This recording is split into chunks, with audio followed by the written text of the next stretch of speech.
Let's just jump right in. We all love a good shortcut, right? And right now, AI is handing us what feels like the ultimate, frictionless learning experience. I mean, it's basically a magic wand for our to-do lists. But we really need to ask, what actually happens to our brains when we outsource our struggle? Welcome to this explainer, where we're going to break down the AI learning paradox. Picture this. You hand a student a general-purpose AI tool. According to a large-scale field study cited by the European Parliament, when students use these tools, their short-term task scores absolutely skyrocketed. We're talking a 48% improvement. Sounds completely amazing, doesn't it? But here is the kicker. When those exact same students took subsequent tests with the AI removed, they actually performed 17% worse. So those rising performance metrics, they were literally masking a steep decline in actual skill acquisition. And honestly, that poses the central mystery we're tackling in this explainer. Are you actually learning, or are you just putting on a really good performance? Because it turns out, finishing a task quickly with the help of AI is absolutely not the same thing as genuine cognitive growth. We're conflating a highly efficient workflow with true neural development, and it's leading us straight into what researchers are calling pedagogical debt. Which brings us to the famous Dunning-Kruger Effect. As the saying goes, the first rule of the Dunning-Kruger Club is that you don't know you remember. David Dunning's research highlights this incredibly dangerous phenomenon called the beginner's bubble. See, when we use AI to instantly summarize a brand new topic, that tiny bit of superficial learning leads to a massive surge in overconfidence. We literally feel like industry experts after spending 10 minutes reading an AI prompt. Well, that false sense of mastery actually has a scientific name. It's called the fluency illusion. When AI spits out a perfectly neat, articulate summary or solves a really complex equation for us, our brain falsely assumes that because the output was easy to read, the knowledge has been easily absorbed. But here's the reality. By avoiding the struggle of doing the work ourselves, we completely bypass the productive friction that is biologically required to encode that information into our long-term memory. So let's get crystal clear on this distinction between performance and learning, which is heavily highlighted by data from CDDL and the European Parliament. Performance is just getting the job done, often leaning heavily on external tools to cross the finish line. Learning, on the other hand, is defined mechanically as a durable, lasting change in your long-term memory. It demands active processing. It requires that heavy mental lifting to form internal mental schemas. Bottom line, if you can't transfer a skill to a completely new situation without your digital crutch, you didn't actually learn it. Think about it like this. In sports, it is super obvious when an athlete hits a plateau, right? They hit a literal wall in their physical stamina or reaction speed, and their coach immediately changes up their training routine. But in education, we face something called academic plateauing.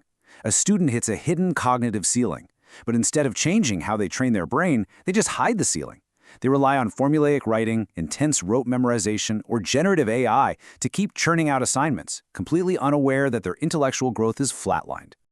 Okay, so what do these hidden ceilings actually look like in the wild?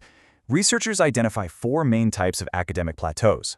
First is the technical plateau, where you just can't move past procedural basics. Then, the analytical plateau, where you're merely summarizing information instead of actually synthesizing it.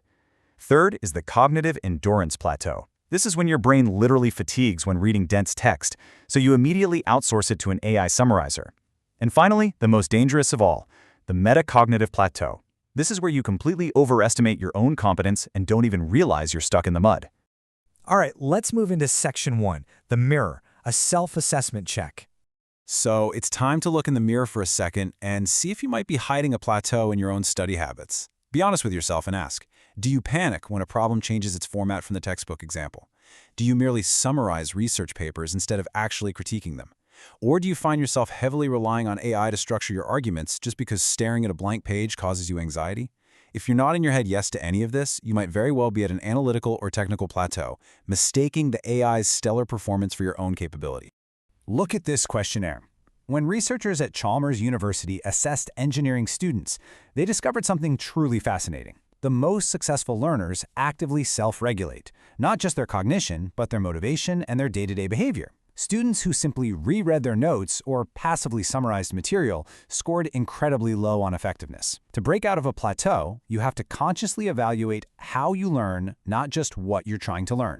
Which brings us to section 2, the science of struggle, why frictionless learning leads to digital amnesia.